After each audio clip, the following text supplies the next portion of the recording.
Sir काय सांगाल बऱ्याच व्यापाऱ्यांच्या तक्रारी आहेत तशा कॅमेरापुढे येतात मागे तशी आपण मुलाखत प्रतिक्रिया पण दिली होती की वर्गणीबद्दलचा विषय होता.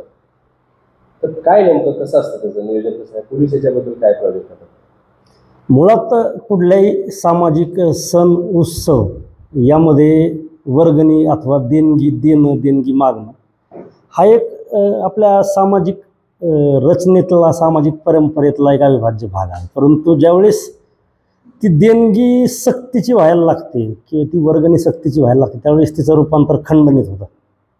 आणि आपण जे उल्लेख केला की काही व्यापाऱ्यांच्या तक्रारी वगैरे आहेत, तर तशा स्वरूपात काही व्यक्तिगत पातळीवर तक्रारी पोलिसांकडे आलेल्या नाहीत कुठल्या विशिष्ट सण उत्सवाच्या अनुषंगानं. परंतु सामूहिक पातळीवर अनेकांकडून ह्या तक्रारी आहेत की काही ठराविक मंडळ ठराविक व्यक्ती काही कार्यक्रमांमध्ये म्हणजे सर्वच जातीच्या सर्वच धर्मांच्या कार्यक्रमामध्ये अनेक वेळा सक्ती करतात की ठराविक रक्कम दिली जावी म्हणून, जे बेकायदेशीर तर आहेच परंतु तो गुन्हाच देखील आहे. त्यासाठी काय आव्हान? मुळात माझं आव्हान वर्गणी किंवा देणगी याबाबत जे आहे अगदी प्रत्येक सामान्य नागरिकापासून शिक्षित नागरिक व्यापारी यांना सर्वप्रथम देणगी वर्गणी देणं आणि घेण्याबाबत इव्हन कार्यकर्त्यांना सुद्धा त्यांचे नियम माहीत असणं आवश्यक आहे. कुठलाही सामाजिक मंडळ धार्मिक कार्यक्रम सामाजिक कार्यक्रम यासाठी देणगी घेण्यासाठी सर्वप्रथम धर्मादाय आयुक्त कार्यालय यांच्याकडे आपल्या त्या मंडळाची नोंदणी असणं आवश्यक आहे. नोंदणी हे केवळ एक सुरुवात आहे, प्रमाणपत्र मिळण्या इतपत त्या नोंदणीचा पर्पज आहे. परंतु तदनंतर ज्यावेळेस वर्गणी देणगी घेण्याचा किंवा गोळा करण्याचा मागण्याचा उद्देश असतो त्यावेळेस जी काही देणगी पुस्तकं आहेत ती देणगी पुस्तकं ही धर्मदाय कार्यालयाकडून शिलेनोंद करून घेणं आवश्यक आहे. शिलेनोंद याचा अर्थ की प्रत्येक देणगी पावतीच्या पुस्तकावर संबंधित कार्यालयाचा शिक्का असावा किंबहुना प्रत्येक पावतीवर तो शिक्का असणं अपेक्षित आहे. याशिवाय देणगीबाबत भारतासारख्या देशामध्ये इव्हन महाराष्ट्रातही अनेक नियम स्पष्ट आहेत आयकरबाबतचे. कारण देणगी देणाऱ्यालाही देणगी दिल्याचा आयकरात लाभ मिळणं आवश्यक आहे आणि त्यासाठी ती जी काही पावती आहे ती वैध असावी, नोंदणीकृत मंडळाची असावी. आणि याशिवाय जे काय आयकरचे काही नियम आहेत की काही ठराविक रक्कम जी आहे साधारणपणे 2000 रुपयापर्यंतचीच रक्कम रोखीनं स्वीकारता येते किंवा रोखीनं देता येते. अन्यथा त्यापेक्षा जास्त रक्कम रोखीनं दिली जात असेल किंवा स्वीकारली जात असेल तर ते आयकर अधिनियमाप्रमाणे ते बेकायदेशीर आहे आणि अनेक वेळा काळा पैसा या मार्गानं वळवला जाऊ शकतो. आणि त्याला आळा घालण्यासाठी आयकर कायद्यामध्ये काही तरतुदी केलेल्या आहेत की देणगी देत असताना ती त्या ज्याला देणगी दिली जाते त्या मंडळाच्या त्या संस्थेच्या त्या प्रतिष्ठानच्या अधिकृत 2000पेक्षा जास्त रकमेची त्या अकाउंटवर दिली जावी. त्याची देणाऱ्यानंही बाकायदा पावती द्यावी आणि घेणाऱ्यानंही पावती घ्यावी जेणेकरून त्यामध्ये आयकराची सूट मिळवता येऊ शकेल. जबरदस्ती केली जाते नाही, जबरदस्ती ही खंडणी आहे. मी यापूर्वीच क्लिअर केलं आहे की देणगी वर्गणी कुठल्याही सामाजिक सण उत्सवामध्ये ज्या वेळेस तो मुळात आपल्या सामाजिक रचनेचा अविभाज्य भाग आहे. कुठलाही समाज कुठलीही जात कुठलाही धर्म असो महाराष्ट्रामध्ये जी काही सामाजिक उतरंड आहे प्रत्येक सण उत्सव हा सामूहिकरित्या साजरा केला जातो. त्यामध्ये समूहाचं योगदान असावं या उद्देशाने प्रत्येकजण फुलना फुलाची पाकळी आपल्या कुवतीप्रमाणे सहभाग आर्थिक सहभाग नोंदवित असतो. इव्हन अगदी गणेश उत्सव असेल अगदी छत्रपती शिवाजी महाराज जयंती उत्सव असेल पारपासून हा जो काही पायंडा आहे हा राज्यभरात आपण पाहत आलेलो आहोत. परंतु अगदी उरुसही असेल की सर्वजण स्वेच्छेनं सहभागी होतात, सर्वजण स्वेच्छेनं त्यात देणगी सहभाग म्हणून माझा सण माझा उत्सव म्हणून त्यामध्ये देतात. परंतु ज्यावेळेस ही देणगी सक्ती म्हणून वसूल केली जाते किंवा सक्तीनं इतकीच दिली पाहिजे अशी सक्ती केली जाते त्यावेळेस ती देणगी न ठरता, ती वर्गणी न ठरता ती खंडणी ठरते. आणि यामध्ये भारतीय न्याय संहितेप्रमाणे गुन्ह्याची स्पष्ट तरतूद आहे. यापूर्वी देखील व्यक्तिगत पातळीवर काही व्यापारी मंडळींना जेव्हा केव्हा अशा प्रकारचे काही प्रकार, तर आमच्या आनंदनगर पोलीस स्टेशनला यापूर्वी आम्ही गुन्हे दाखल केलेले आहेत.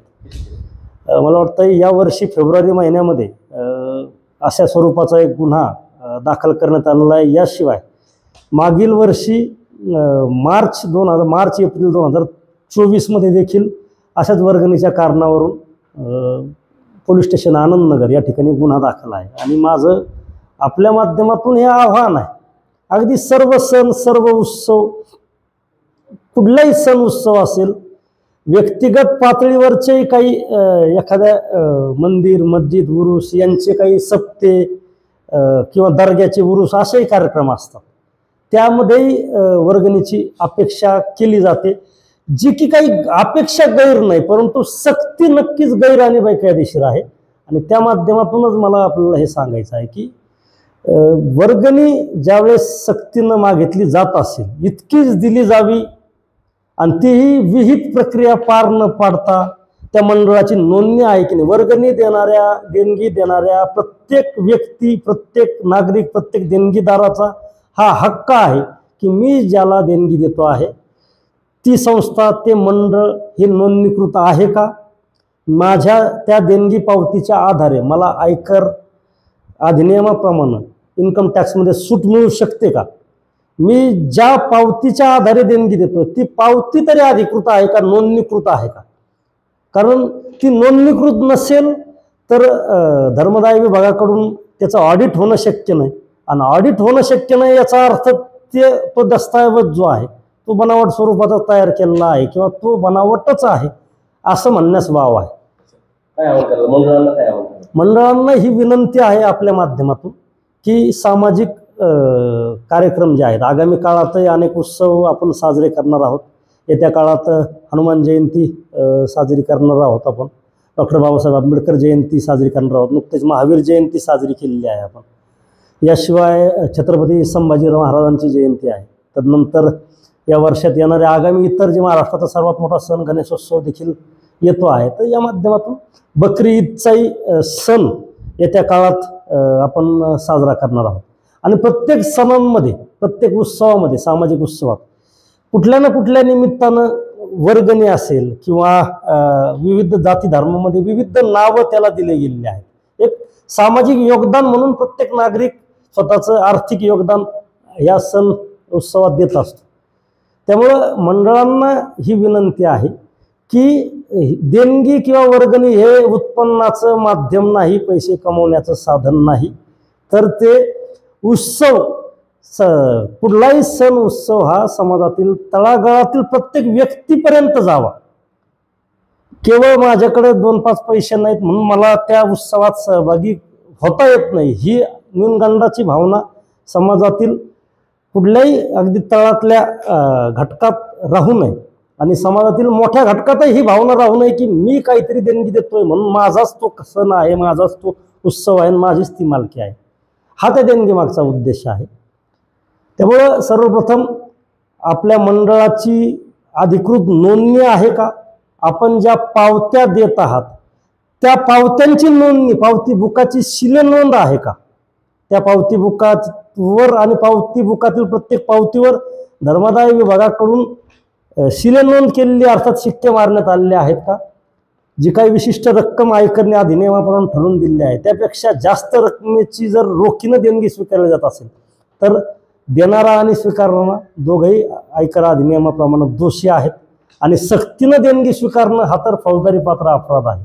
त्यामुळे मंडळांना, कार्यकर्त्यांना, नागरिकांना हे आव्हान आहे की सण उत्सव सार्वजनिक सहभागातून जरूर साजरे व्हावेत, परंतु त्यामध्ये कुठेही सक्ती येत असेल तर मग मात्र त्यात कायदेशीर कारवाई केली जाईल. आणि आपल्या माध्यमातून हे आव्हान आहे की ज्या कुठल्या व्यापारी, नागरिक, जे कुठले काही ह्या परिसरात असणाऱ्या कंपन्या, उद्योजक ज्यांना धाक दाखवून, भीती घालून किंवा सक्तीनं विशिष्ट रक्कम देण्यासाठी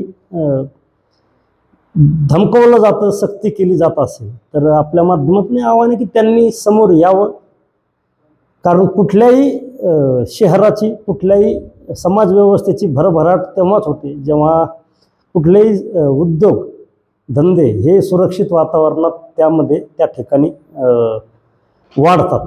आणि जर उद्योगांना, व्यवसायांना, उद्योजकांना जर सुरक्षित वातावरण नसेल, अशा प्रकारे सक्ती होत असेल तर मग पोलीस प्रशासन म्हणून हे सक्ती करणाऱ्यांनाही हे आमचा हा इशारा आहे की यामध्ये आपल्याबाबतही पोलीस प्रशासन कठोरात कठोर कारवाई करेल आणि सक्ती करेल. किंबहुना त्या मंडळाची नोंदणी कायमस्वरूपी रद्द कशी होईल याबाबत पोलीस प्रशासनाकडून दखल घेतली जाईल. फोन नंबर सांगू शकाल का? तक्रार करायची असेल. याबाबत मी उपविभागीय पोलीस अधिकारी विभाग धाराशिव शहर स्वप्नील राठोड, माझा व्यक्तिगत नंबर जो काही आहे तो आपल्या माध्यमातून या ठिकाणी देतो आहे की 99 22 29 87 99. आणि नागरिकांना हे आव्हान आहे की आपण न भीता समोर यावं. कारण आजची आपली भीती ही भविष्यातील आपल्या अनेक पिढ्यांसाठी एक कायमस्वरूपीचं संकट आपण निर्माण करणार आहात. आणि आपल्या डेअरिंगमुळं, आपल्या पुढे येण्यामुळं एकतर सगळ्यात महत्त्वाचं आहे की जे अगदी इमानीतबारे मेहनतीनं सण उत्सव साजरे करणारे मंडळ आहे त्यांची नाहक बदनामी टळेल. त्याचबरोबर ज्यांना कुठलेही सण उत्सव साजरे करायचे नाहीत परंतु त्या नावाखाली बेकायदेशीररित्या खंडणी गोळा करून स्वतःचा स्वार्थ साधायचा आहे, असे समाजकंटक घटकही उघडे पडतील आणि भविष्यात त्यांच्यापासून इतरांना होणारा जो काही त्रास आहे तो टळेल. असे कुठले नागरिक ज्यांच्या मनात काही किंतु परंतु किंवा काही शंका असेल त्यांनी अगदी निर्धोकपणे, निर्धास्तपणे समोर यावं.